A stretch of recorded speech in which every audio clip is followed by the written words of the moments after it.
She started out the week on Good Morning America, and now she is closing out the week starring in an Adidas commercial highlighting the new shoes that are about to be released. Sophie Cunningham has taken the ball and ran with it. For that, Sophie Cunningham, kudos to you.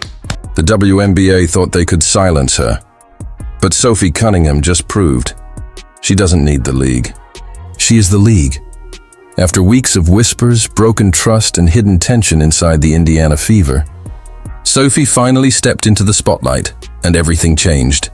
What she revealed, and what she did next, sent shockwaves through the entire WNBA. For months, Sophie Cunningham stayed quiet. She played her heart out, supported Caitlin Clark like a sister, and kept her head down while the league turned its back. But behind the scenes, she was boiling, because Sophie saw it all. How the WNBA never truly respected Caitlin. How every time the Fever tried to rise, something pulled them down, until now. I'm just being me, and I'm being honest, and I'm being truthful, and there's a lot of people who maybe have the same views that they just don't feel like they can say because you could get fined or people could take it the wrong way, but I just find every single time. When Sophie finally spoke, it wasn't a tweet or a post. It was on national television. She sat under the bright lights of Good Morning America, looked straight into the camera and said, "If they don't respect us, maybe they don't deserve us." That moment changed everything. Just hours after that interview, social media exploded. Adidas, yes, Adidas, officially revealed their new global campaign, and front and center, Salute to Sophie Cunningham. I like the nicknames Extra Spicy, Electric Pink. Absolutely awesome. I'm so happy to see Sophie coining it. I'd like her to get enough money to buy a house so that she can play for the team she wants to play for, not be focused on the earnings. Sophie Cunningham, folks, between her Instagram and her TikTok, I'm sure she's already racking in enough bread to buy a house. Sophie Cunningham. The deal wasn't small. It wasn't just another sponsorship.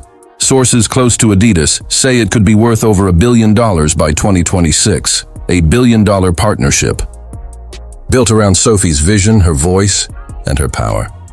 But Sophie made one shocking request before signing the deal. She wanted Caitlin Clark to be part of it. That's right.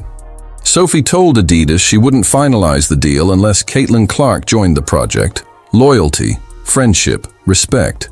That's what Sophie stands for. And Adidas loved it. Meanwhile, the WNBA, panic, absolute panic.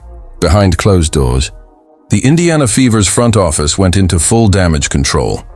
Reports say Commissioner Kathy Engelbert and Coach Stephanie White both reached out, desperate to bring Sophie back for 2026. But she didn't reply, not one word. And why would she? After years of giving everything, the blood, sweat, and tears, the league looked the other way. Sophie didn't need the WNBA anymore. The WNBA needed Sophie Cunningham, and everyone knew it.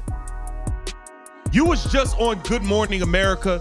You was all over. You got Arby's ads. Now, you're doing a lot of stuff. You're interviewing famous rappers and actors and actresses and all types of stuff. Now, you was doing your thing with the Phoenix Mercury on the sports broadcasting side. In locker rooms and press conferences, whispers turned to fear. Players wondered, if Sophie walks, who's next? Caitlin Clark? Angel Reese? The league that once felt untouchable suddenly looked fragile, and then came the next twist. As the Adidas deal hit headlines, Angel Reese, reportedly furious, posted cryptic emojis online. Insiders say she was devastated that Adidas rejected her months ago, and now Sophie and Caitlin were the face of the brand, the same two players who defined 2025, and the ones Angel called media favorites. But here's the truth. Sophie didn't chase fame. She earned it. She stood beside Caitlin when the league turned cold, and together, they built something bigger than basketball, a movement. On Good Morning America, Sophie wasn't selling a brand, she was making a statement. Her voice cracked. Her eyes glistened, but her message was clear. We play with love. We fight for respect, but respect shouldn't be begged for. It should be earned. The crowd went silent. Every player watching from home knew. She just said what everyone was too afraid to admit. Hear what anyone says, there is a different type of effort and extraness to try to maybe get in their head or try to throw them off the rhythm or whatever. And a majority of the times, those superstars, they don't have that kind of feisty or sassiness to kind of back themselves up, and they need their teammates to do that. Yeah. And I have first-handedly seen it this year, and I'm like, all right, like if we're not going to protect our star, like someone has to. And so I credit Draymond. I'm like, has he taken things a little bit too far sometimes? Absolutely. And when Caitlin Clark reposted that interview with a single fire emoji, the internet exploded. Millions of fans flooded the comments. This is the new era. They don't need the WNBA. The WNBA needs them. Meanwhile, inside the Fever organization, panic turned to pleading. Reports claim that coach Stephanie White reached out privately saying, "Sophie, we built this team for you and Caitlin. Don't walk away now." But Sophie didn't respond. Not because she was done, but because she was focused on something bigger. Adidas. Global stage. Caitlin by her side. This wasn't just about basketball anymore.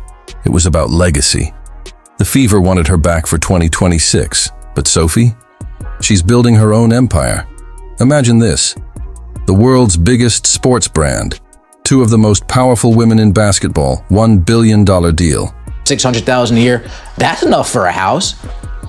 So it doesn't necessarily need to be a max contract to get Sophie Cunningham to stay on the Indiana Fever. It just needs to be a quality contract.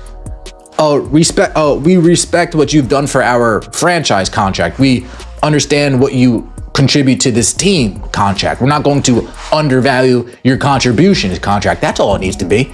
It doesn't need to be some massive deal, because I wouldn't give her a max deal either. I'd give her something close to, but I can't give you a max deal when I'm getting ready to pay Caitlin a max deal once her rookie contract's up, right? You get the third year, and then you can extend her and hit her with that rookie extension. I'm sure that's going to be in the CBA. You're going to get ready to pay Caitlin a max contract. You're going to get ready to pay AB, I'm assuming the Indiana Fever, a max contract.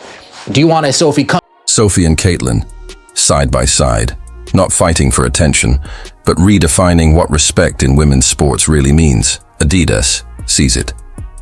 Fans see it, and now even the WNBA knows they can't replace Sophie Cunningham. You can replace players, but you can't replace energy, loyalty, and courage. And Sophie? She's got all three. So as the league watches in silence, one thing is clear: Sophie Cunningham isn't walking away, she's rising above. The WNBA had a chance to cherish her. Instead, they pushed her toward greatness, and now, the question isn't whether the Fever will get her back. It's whether the WNBA can survive without her.